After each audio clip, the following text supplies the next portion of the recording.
Trump. Give me the Trump, man. Give me the Trump, man. They think I'm fronting. But listen, I have thousands and thousands and thousands pair of sneakers. When everybody flipped on Kanye, I went and bought the 2 most exclusive Kanyes ever. First of all, they let him stay. No, I ain't doing all that. Just give me one of the sneakers. I'm not. Just show him the box first, what it says. It's friends and family, there's only 50 of these. I got to get my hands on them. Once again, Show him the number on the tongue. I'm not a Trumper. I dislike Trump. I'm not voting for him. Not now, not never. But I'm a sneaker collector into the art, so I had to find these. Hello and welcome to another episode of No News is News, because the news is not the news. It is no longer news. It is news that's not news on a podcast about news. I'm your host, Alex R. Wagner, and this is No News is a News.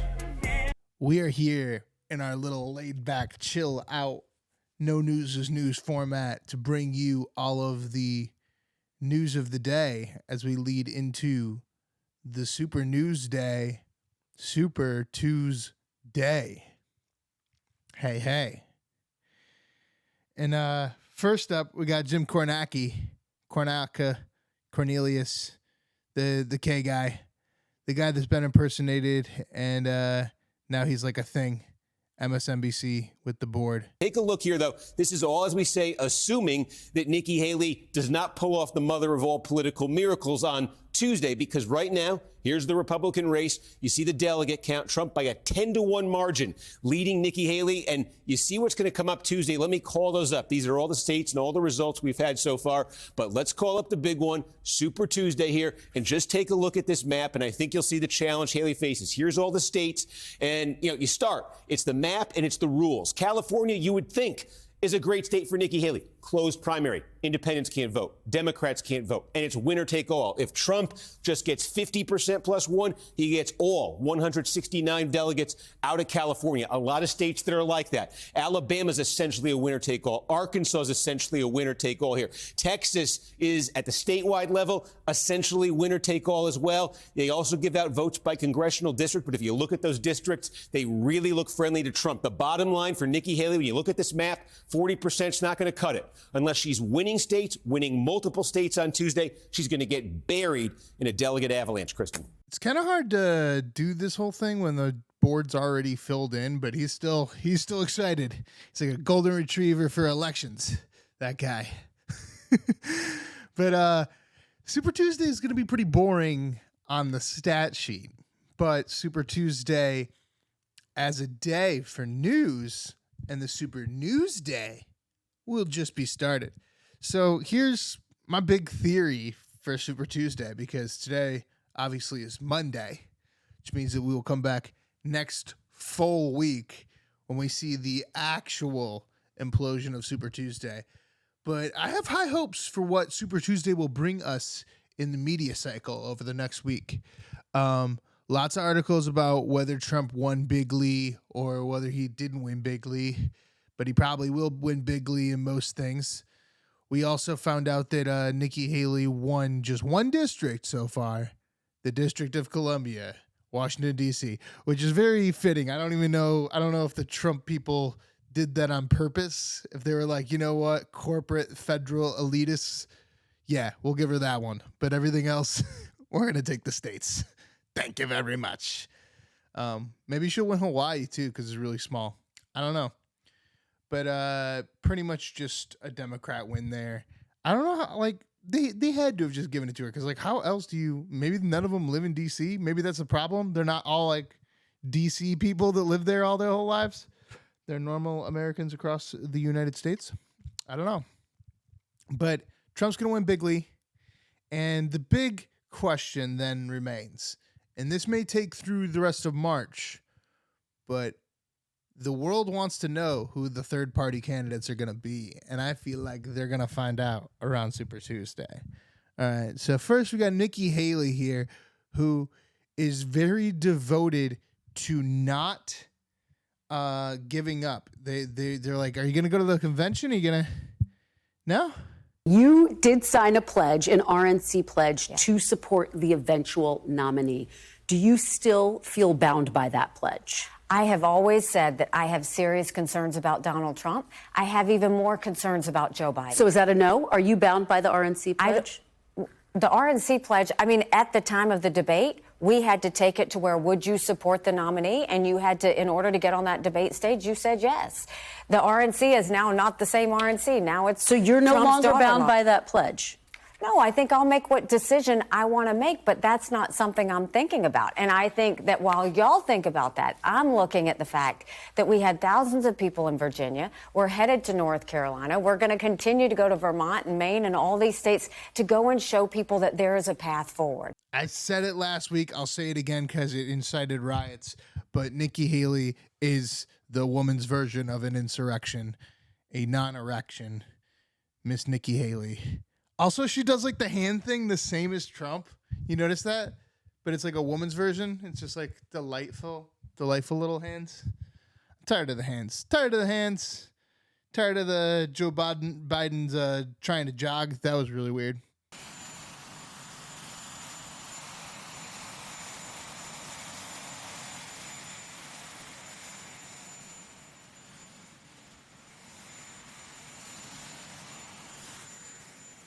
Yeah, that was very weird. But Nikki Haley on Meet the Press here, and we got to figure out why she's still in it, what she's still doing here. And it seems as though she gives us some clear insight into why she thinks that it would be smart to stay in this, even though she's pretty much not going to be the winner. Problem is when he had the opportunity to stop it.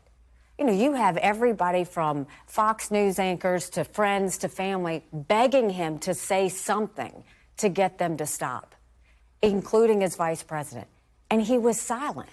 And he didn't say anything. So it was like, why did you allow it to happen? Because when a leader sees something that goes wrong, you use the power of your voice to make it right. That's what's the question is, where was he? Why didn't he do it? Those are the questions he's going to have to answer. So, Ambassador, just going back to my question, yes or no, is he practically and morally responsible, as Mitch McConnell We're going to says? find out. But do you think he is? What do you think? You're running I think for he should have president. said something earlier. I think he should have stopped it when it started. Is that I a think yes? He should have.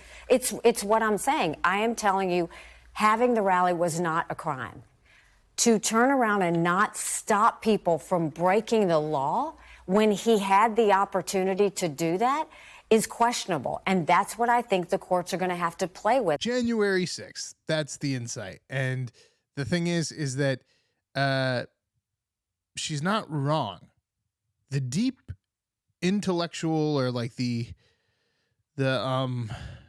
actual commonplace grounds, like just there's all this hysteria everywhere, like over, you know, like everybody knows that the Trump case that he lost with the real estate stuff, it was about just fudging numbers. There's no real crime here. Nobody was a victim. How do they $500 million? It's New York State. There's one case that actually remains that really could bring Trump down, which is if you listen to any of the January 6th like hearings or things that they were spouting, they were doing the same thing Nikki Haley is in this last clip, is that they're explaining that basically when you look at the timetable for Trump, he went back to the White House, riots ensued, they're breaking into the Capitol. When he's informed that they're breaking into the Capitol, he told all his aides, his sons, daughters, everybody that he needed to be alone, went into a separate room and just watched the TVs of what was going on. Continued to do that for a couple of hours. The only person that ever came in and pressed him otherwise was Ivanka Trump, which leads to the belief that this story is actually accurate and true. Because if you think about Ivanka Trump and you think about Donald Trump is watching this, doesn't really know what he's going to execute. He's debating what he's going to say in response to a riot at the Capitol with his people. He knows that, maybe he knows that it could have been like a little bit of a psyop, but he doesn't know how to explain that, all of that crap. But that it might have been incited from inside people, or that he incited it, but what is he going to do? What is he going to do? He still knew people were in the Capitol and waited a few hours. And that's where the neglect as the president of the United States comes, is that it took him a few hours before he came out and said, hey, blah, blah, blah, blah, blah on Twitter, which then they deleted, and then they, suppressed that comment and say that he never said that and all kinds of other stuff, which then builds even more conspiracy on all of this. But there is a case against him in those few hours where he's sitting in the White House telling Ivanka, telling everybody else not to respond, that he's going to wait, and Ivanka demanding that he respond and insisting that he respond. So that's the one case against Trump there, and that's what Nikki Haley is spewing.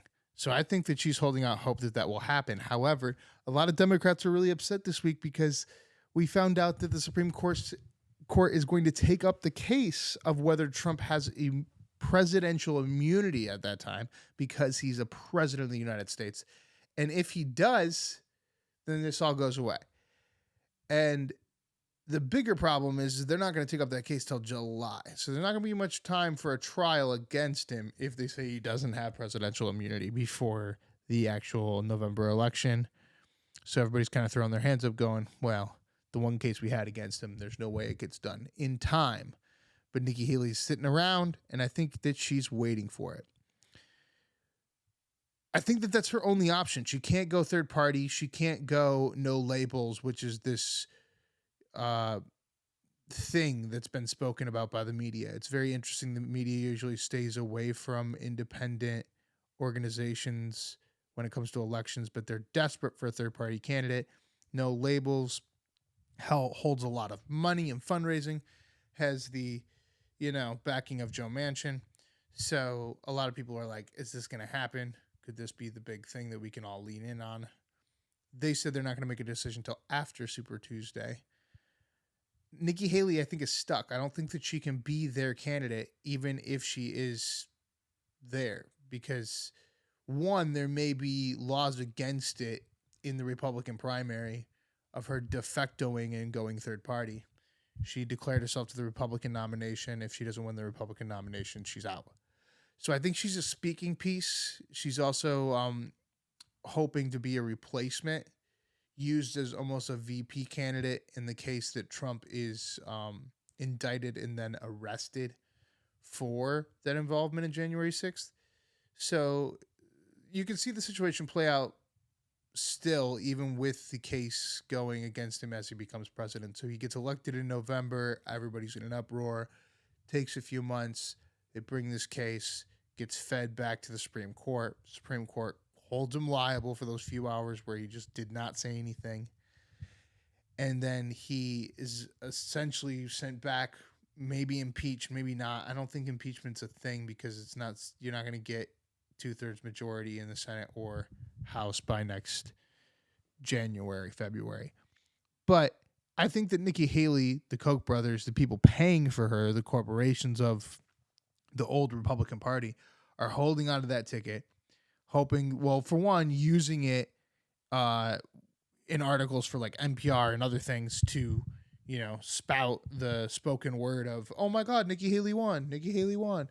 So, oh, Nikki Haley did this, Nikki Haley did that. Look at all these people that don't like Donald Trump. Because if Donald Trump was the only person on the ticket, then they can't say that other people don't like Donald Trump in the party.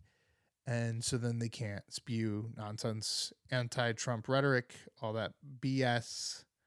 They're kind of glued to him at that point. So she's a speaking piece to that. Also, when he gets arrested, or if he gets arrested or indicted, or if he even loses the election, the old Republican Party can come in and say, hey, down the middle, look, we wanted Nikki Haley, or hey, look, we don't want Trump's VP to be president now. We want Nikki Haley to be president now because Trump's was the bad guy or whatever. So there's all that nonsense. I don't think Nikki Haley can be a third-party candidate, but who can? Well, one guy, RFK, ran a Super Bowl ad.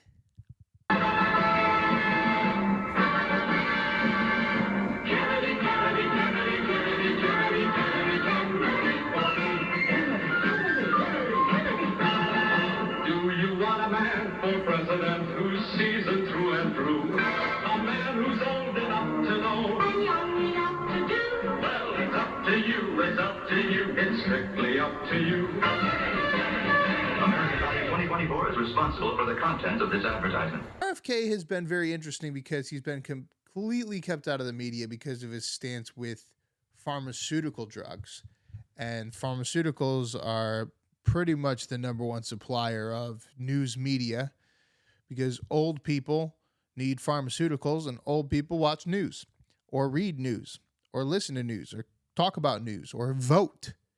So pharmaceuticals are tied to these news organizations, and therefore they do not want RFK to be in the media circuit. But how could RFK still become president of the United States, you say? Well, he could, because he could get the Libertarian or Green Party nomination. And if he gets that, then he could, in fact, be on the ballot in all 50 states. There's also the possibility that after Super Tuesday or sometime through March and the Ides of March, that some celebrity or major donor brings about another candidate, either on a no labels scenario or otherwise. But I feel like no matter who is going to bring that candidate, it's people that think that Trump can't win but despise Joe Biden. Anybody that's on Team Joe Biden or on the Democratic side is going to be on the side that they always spew, which is, you can't vote third party, you'll ruin it for everybody. Blah, blah, blah, blah, blah, blah. And I think that's true because RFK is not going to take away from Trump's vote. He would take away from more of a Joe Biden vote, most likely. And that would then lead to a Trump victory. Oh, no. Yada, yada. But we could see like a 20-20-40 split where RFK and Joe Biden both get 20% of the vote and Donald Trump gets 40%. And we can show that third-party candidates actually matter. I've been a third-party candidate advocate my entire life. I have always voted third-party in general presidential elections. As of today. Yes, because I could not vote for Obama. I would have, but I was 17. RFK could do it. He could pull it off. There could be some other independents coming in there. That's the whole gist of it. It's exciting, but we'll find all of that out after Super Tuesday. Super Tuesday will be the first press day of the new Super News Day. And hopefully we see some other interesting facts. But I feel like if anybody gets a Libertarian nomination that is pseudo-celebrity, been on a podcast, an interview, had an article written about him otherwise, or gets one of these major independent labels like no labels to garner them, they're going to do some damage. And it's going to be interesting. And if it's somebody that's as impartial as RFK and the media were to lean in away from their pharmaceutical overlords, or at least the independent media lean in, America lean in, YouTube lean in, we could see an independent revolution, people. We could see it. The biggest, most interesting thing of all of this sort of nonsense is how everyone's like, well, how do you say, like, it's conspiracy that Nikki Haley's a corporate shrill? And then look at this softball question at the end of Meet the Press. Do you think Donald Trump would follow the Constitution if he were elected to a second term? I don't know. I don't know.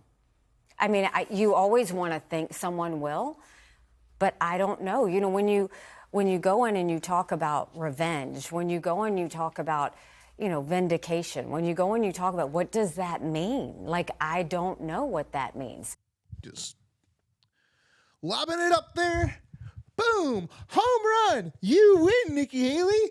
Thanks for answering that very interesting question about nothing. Meanwhile, in Trumpville, we had Trump doing his regular bits on Joe Biden. His whole, senile bit, kills everywhere he goes. Of course, killed last night as well. The anger, the hatred, the fear. Biden and his accomplices, and that's what it is. It's really more the accomplices. I mean, the guy can't put two sentences together. He can't find the stairs to a platform.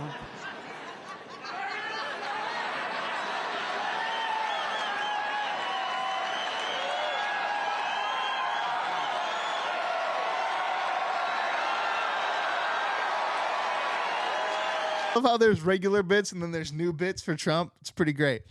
Speaking of new bits, we have a new bit from Trump, some new material that we've discovered in his stand-up routine, and it is the migrants are now newcomers. Oh, and they're very upset about it. It's very took our job, South Park, this one. Millions and millions and millions of illegals. You know what they call them now, right? You know, they changed the name as of yesterday. You know what they call them? Newcomers. It's newcomers. No, the word is newcomers. We're not allowed to say it's politically incorrect. This political incorrect stuff is killing it. From now on, you have to call them newcomers or you will be indicted by the DOJ in Washington. They will indict you immediately, the DOJ.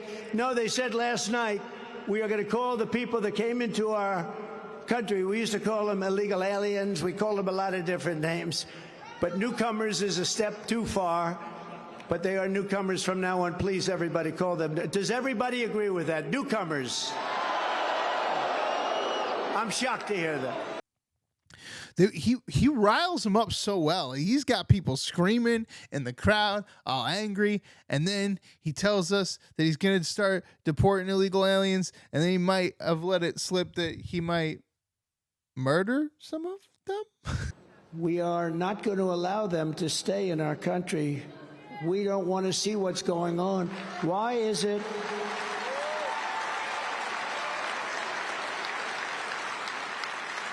We're going to get them out. We're going to take them out, get out and go home. But we're going to, if we have to, we're going to get them home. Or we're going to have to do worse than that. I don't want to fill up our prisons. I don't want to fill up our prisons. You know, our prisons are already full. That speech got a little bit on the verge of Hitler. I mean, just it's a little Hitlerly. A little Hitler. Little Hitler. Little Hitler.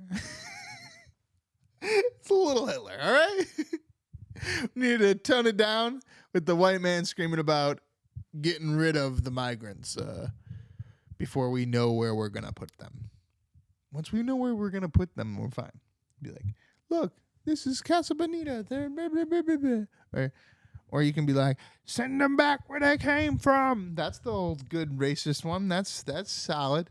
But the whole, like, we'll make them go away. We need just chill a little bit. Chill. Just a little bit chill. A little bit chill. All right, Trump.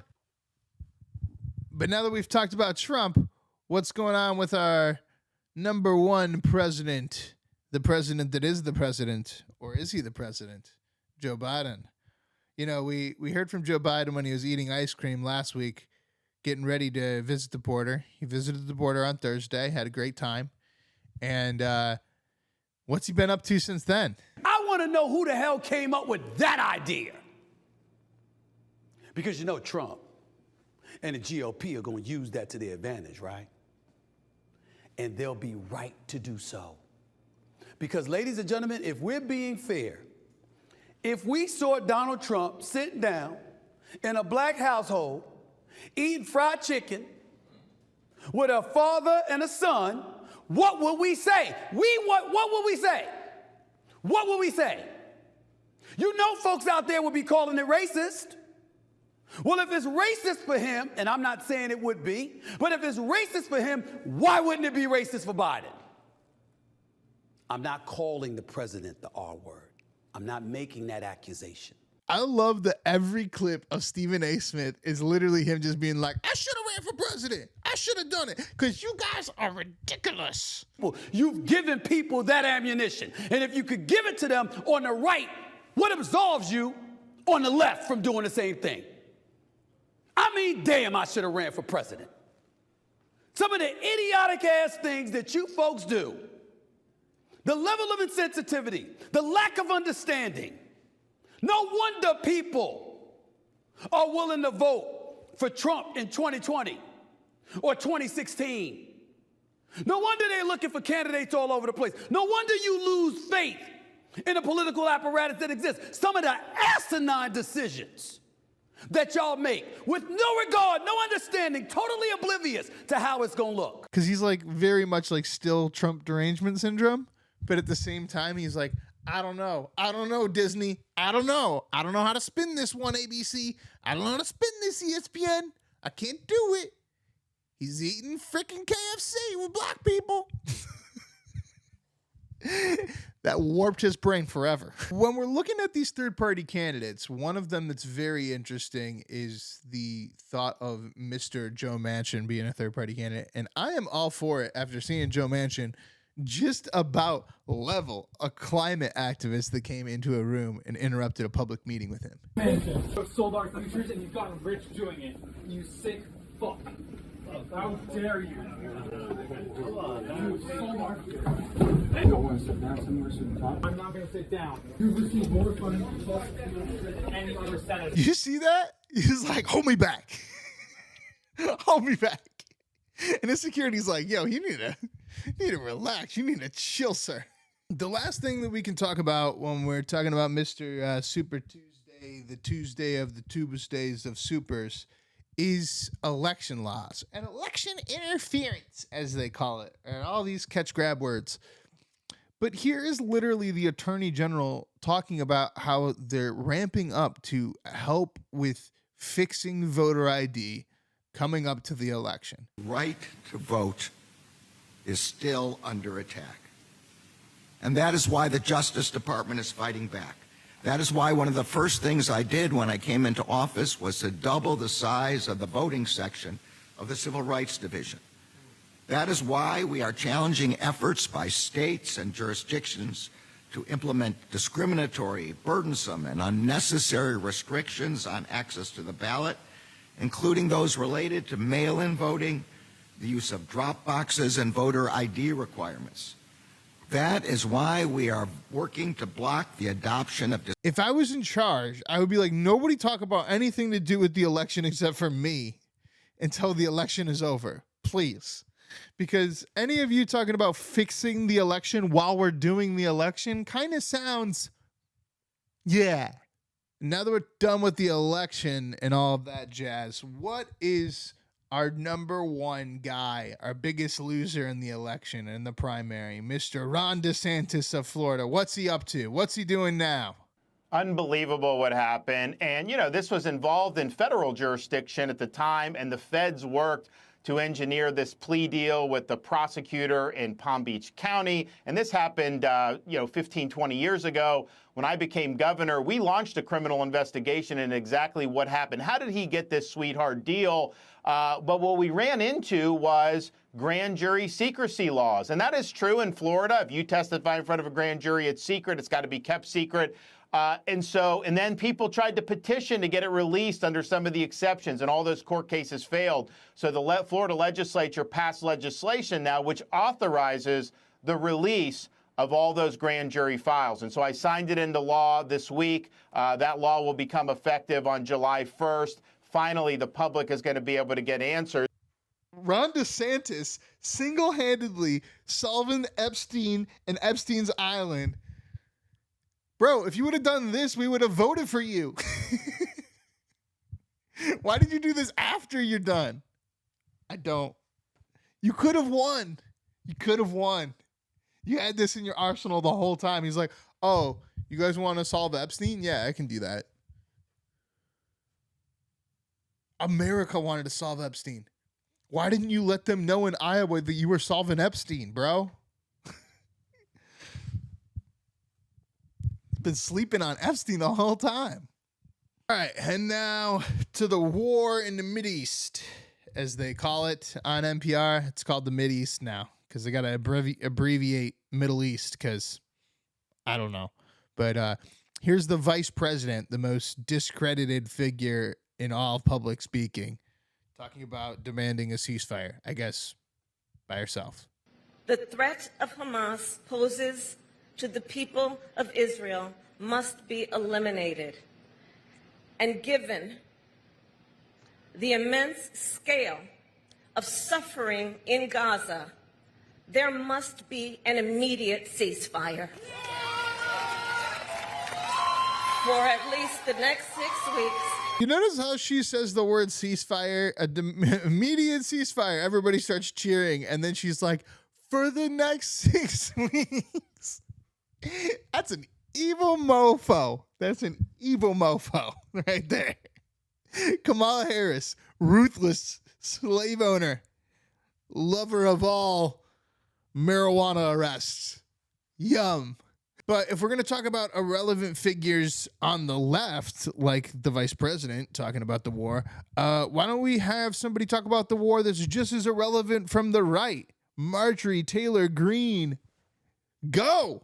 So I think it's pretty foolish to bring a funding bill to the floor on something that the American people just don't support. And our job title is representative. Our job title is not fund the CIA's war against Ukraine. That's not what we're elected to do. I love it. I love how she's just like calling it out. She's like, you know what?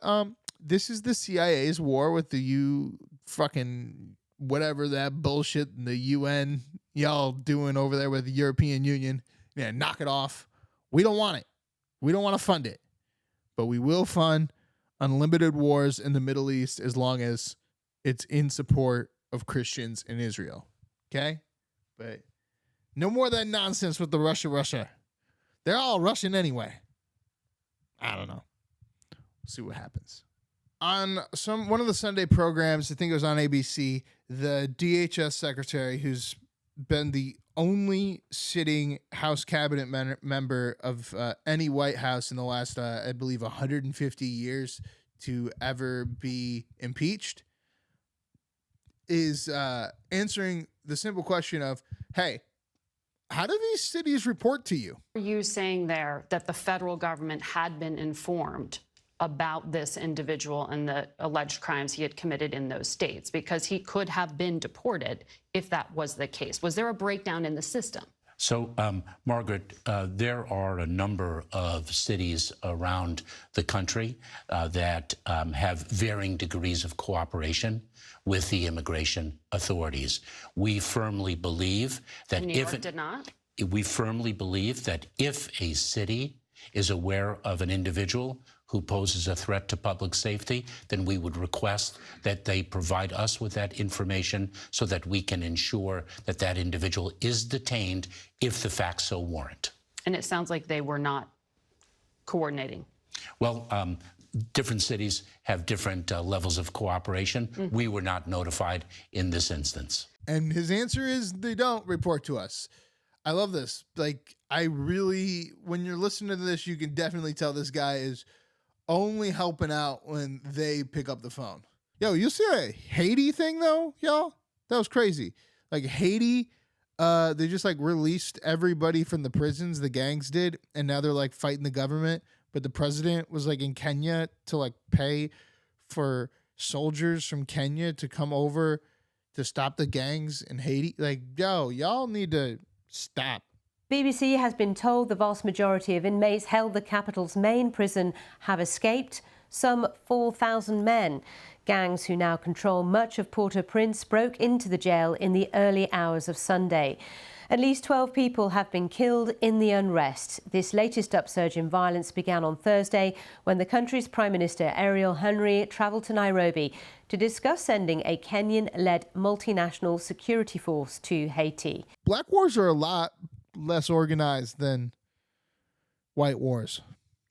White wars are like on CNN and Fox News. And black wars are like on a boat somewhere in fucking Africa being like, can I pay you to kill these people? Shit is ruthless. Well, speaking of the migrant crisis or the immigration crisis or the newcomer crisis or whatever you want to call it now, get this weirdo from Connecticut talking about immigrants and how he loves them. As the whole sanctuary city movement, did it go too far? Are we seeing a rollback of that? Should there be a rollback of that? Well, you know, we treat immigrants compassionately in Connecticut as well. I tend to not believe the psychopath, American Psycho-looking killer on the screen here. I tend to believe that he would actually eat any migrants that lived in his home before allowing them to speak. because that's what people from Connecticut do. Don't trust anybody from Connecticut. Connecticut's fucking weird as shit, man. Next, we got these kids breaking into a $2 billion LA Clippers facility, shooting some baskets and doing some TikToks.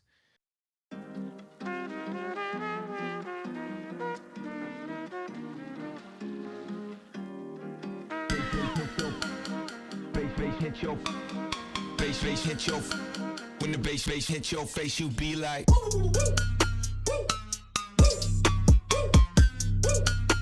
when the bass hit your face, you be like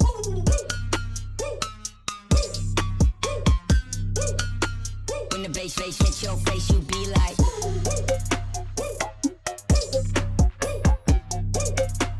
when the bass hit your face, you be like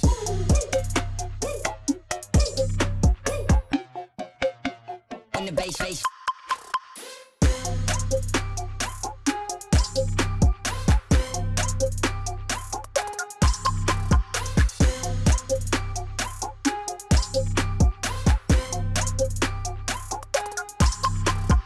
give me something now to get the people. I got something now to get the people.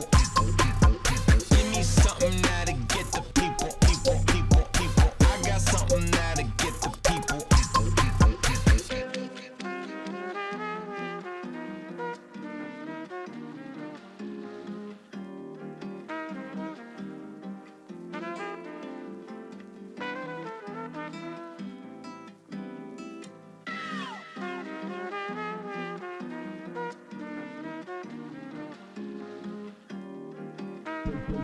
And after discovering this clip and how it went viral, I started to question some stuff. Like, kids never got arrested, okay? The mayor said that he's going to reach out to the parents and that he's been in contact with the parents and the kids involved. And the press and the New York Post just posted this and, oh my God, they broke into this place and how crazy and how ruthless. But you know what? Take a look at it. Doesn't it look a little too dancey? His kids seem to know exactly where to go. It's very interesting that there's just basketballs laying around in a garage somewhere where they're shooting baskets. Grab a fire extinguisher. I mean, could they have done this all on their own and orchestrated it just for a TikTok video that's 90 seconds long? Absolutely. Did they, or is it part of a viral marketing scheme by the LA Clippers to actually get people to see a Clippers game before they die instead of their 700th Lakers game? It may be. I think it is. It seems a little fake, guys. I don't see how you just walk through all of that. At a certain point, there's going to be a security guard. Somebody's going to get contacted. They just walk through all that, and there's no arrest. Not even a report of arrest. There's like, hey, do you know him? And the mayor's like, yeah, we know him. Okay. All right. Speaking of stunts that are kind of lame, Richard Branson, he is on a plane, and he's about to give everybody a free ticket. Free ticket to... All right. I am pleased to say we do have, as we mentioned earlier, a wonderful cruise company that's going to be operating out of Puerto Rico. And for everybody on this plane, we are offering you a free cruise.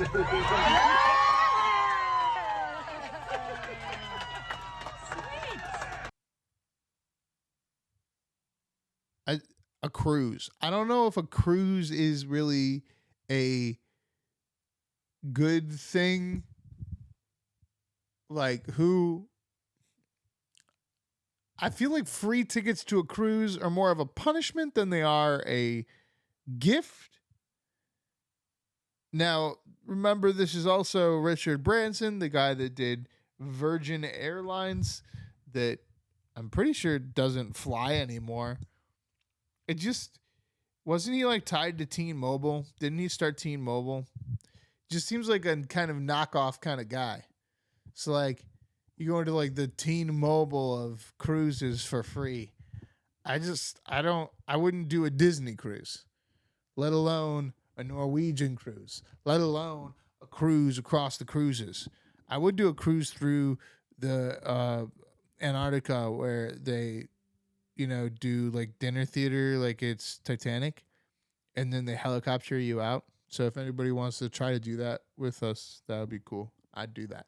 Do you know that it's also a blizzard in California?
California, weird ass fucking place. You could be nearly in Mexico, or you could be potentially committing suicide in these northern mountains. Speaking of California, it's not like New York City is doing any better with the new Hamas protesters walking through the streets.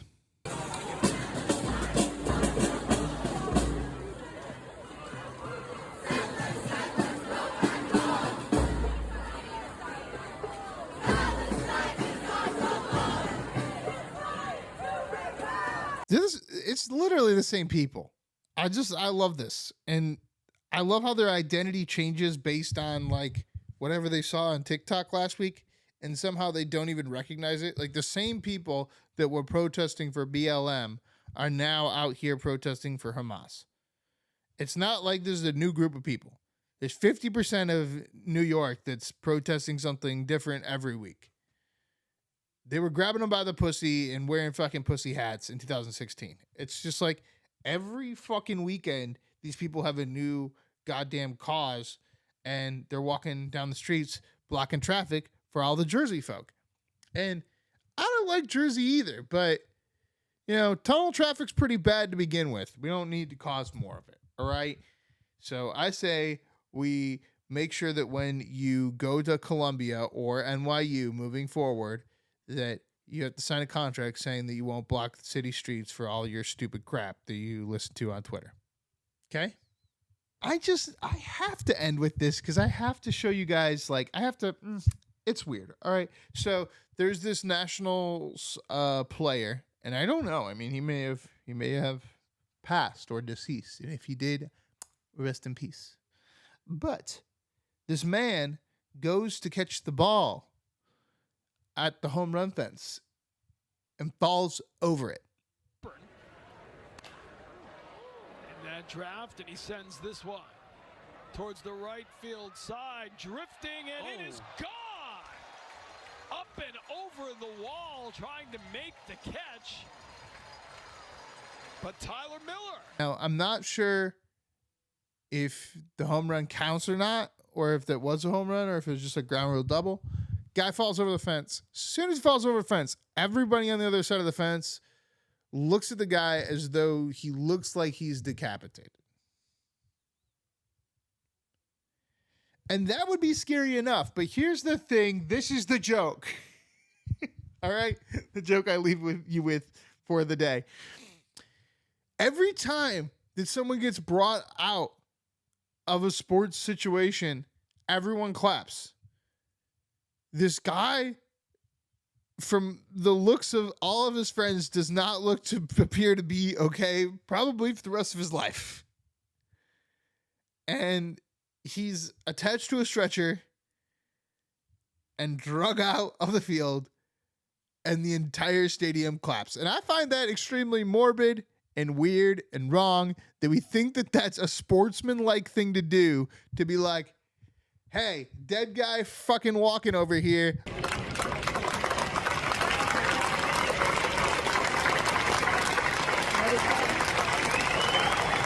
Let's all clap as this dead body gets strolled out across the street. You don't know what happened. Don't clap. Don't clap until it's time to clap. And it's only time to clap when we're winning. Okay? Don't clap for fucking people being drug out on stretchers. It's really weird. Because maybe they're dead. And if they're dead, that's awkward. The awkward end of this show. See you guys next week. Bye. Guys, I guess just don't follow the fucking sky, you know?